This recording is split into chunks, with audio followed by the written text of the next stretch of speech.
कलयुग की सच्चाई। महाभारत में श्री कृष्ण ने पांडवों को पहले ही बता दी थी कलयुग की सच्चाई, जिनका प्रमाण आज देखने को मिलता है।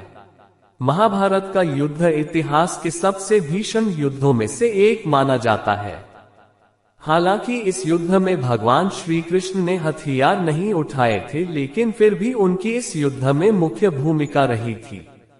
साथ ही भगवान श्री कृष्ण ने कलयुग से जुड़ी कई बातें पांडवों को पहले ही बता दी थी। हिंदू ग्रंथों में काल अवधि को 4 भागों में बांटा गया है, जो इस प्रकार है: सतयुग, त्रेतायुग, द्वापर युग और कलयुग। इस समय कलयुग चल रहा है, जिससे अन्य सभी युगों के मुकाबले काफी अंतर देखने को मिलता है। कई ग्रंथों में कलयुग की स्थिति के बारे में पहले ही अंदाजा लगा लिया गया था, जो आज काफी हद तक सच भी साबित हो रहा है।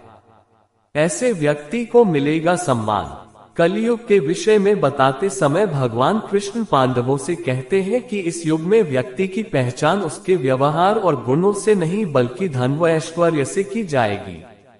यानी कलयुग में जो व्यक्ति जितना अमीर होगा, उसे उतना ही सम्मान दिया जाएगा।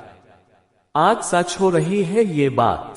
कलयुग को लेकर पांडवों से भगवान श्री कृष्ण ने कहा था कि इस युग में मनुष्य की स्मरण शक्ति धीरे धीरे कम होती जाएगी। साथ ही धर्म, सत्य और सहनशीलता में भी कमी होगी। आज इस बात के उदाहरण आज हमें स्वतः ही देखने को मिल जाते हैं। बीमारी का कारण बनेगी चिंता।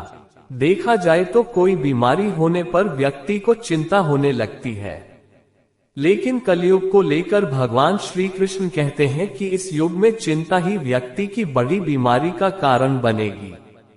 चिंता के कारण मनुष्य की उम्र कम होती जाएगी और उसे कई तरह की बीमारियां घेर लेंगी।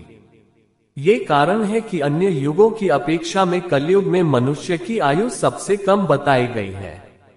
भगवान श्री कृष्ण ने कलयुग को लेकर यह चिंता भी जताई थी कि इस काल में वर्षा की कमी देखने को मिलेगी, जिस कारण सूखे की समस्या बनी रहेगी।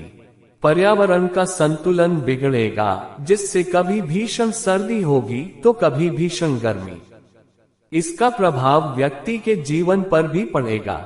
इसी के साथ कलयुग में तूफान और बाढ़ जैसी समस्याएं भी अधिक मात्रा में होंगी। ये बात आज कितनी सच है, इसके लिए किसी प्रमाण की जरूरत नहीं है।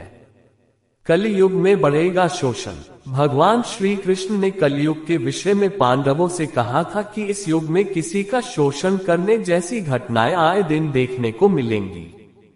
साथ ही उन्होंने ये भी कहा था कि कलयुग में उसी का राज होगा जो दूसरों का शोषण करेगा। साथ ही ऐसे लोगों का बोलबाला होगा जो लोग मन में कुछ और रखते हैं, लेकिन कर्म में कुछ और करते हैं। अगर आपको हमारी ये वीडियो पसंद आई है तो इस वीडियो को लाइक और सब्सक्राइब जरूर कर दीजिए। धन्यवाद।